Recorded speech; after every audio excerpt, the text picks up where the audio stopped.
Risk. So today, uh, when we get to the essence of what risk is, we can have better strategies in order to hedge it out or get rid of it, or to find ways in order for when stuff hits the fan, we'll be able to just coast through it like it was nothing and be able to just think and clearly decide what needs to be done next and not be up to the determinations of our reactive systems that would inhibit us from actually making great decisions, because it's all about making great decisions in a lot of ways. So let's talk about it. Well, when people associate risk, they usually associate that something is a loss.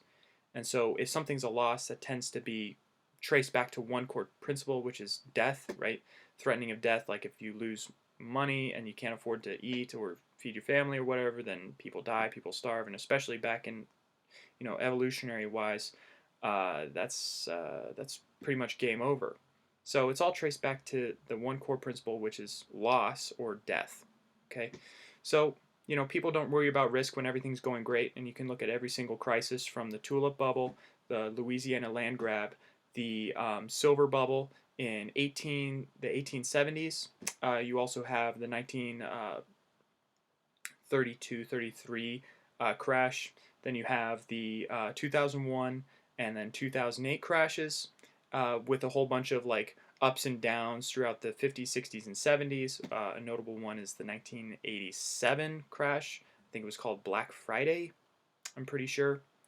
Yeah, with all those, people don't worry about the risk until they get boned, right? People don't freak out about risk until all of a sudden their entire algorithm falls apart and they're stuck holding the bag of all these liabilities and debts that they're never going to pay off and they have to file for bankruptcy.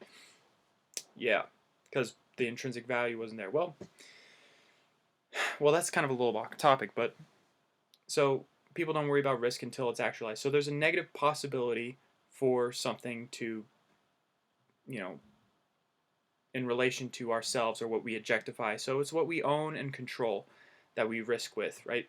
So we own our bodies, we own our arms, we own our legs, we own our that stuff.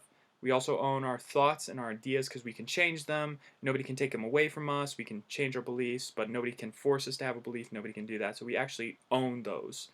And then what we control is money because it's not intrinsic to anybody. Sure, you can get inheritance, but the thing is that 2,000 years ago, your parents didn't own that money. That money didn't exist. It wasn't printed. If you have gold or silver or platinum, or that was still in the ground. Okay, even when you go back to the original money, hard money currency, which was back maybe in ancient Greece, which was gold coins or silver or copper or some sort of metallic substance, right? That had to been mined. That had been taken out of the earth, right? Okay, so it's not intrinsic to a human being to have that or to use that as a medium of exchange, right? So that's something you control. Okay, that's something you control. You have under your possession, right? And then we have property rights, which means you own it, but it's not intrinsic to you. So then what it is, right? So if we control money, right?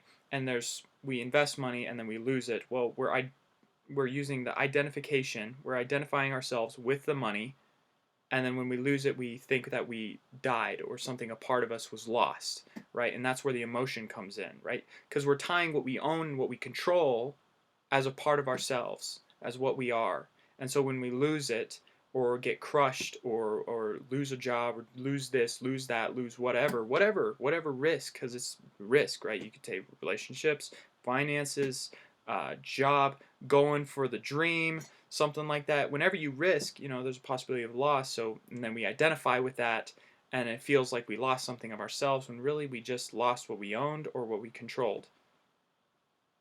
Okay, now is that us? Well, that's up to debate whether or not you're, um, that yeah, that's been a philosophical debate since forever, right? Is that us? Maybe, maybe not, right? Depending on what side you're on. But the thing is that we're identifying and into those objects that might not be intrinsic to us, right? So that's risk, basically the possibility of loss. Now, you only take risk intelligently if there's the possibility of gain far outstrips it, or when you do all the numbers and everything, the reward over a given period of time is minus the times that you lose ends up with a positive result at the end. Well, that's kind of more like educated, not educated, because that's what does educated mean, right? But more wise decision making. And what is wisdom, right? But it's just better. From wisdom, better decision making is made, not necessarily how smart or educated somebody is. It's how wise they are that they make great decisions. But that's basically risk. Anything with a possibility of loss that we, anything possibility of loss that we control or own, that's risk.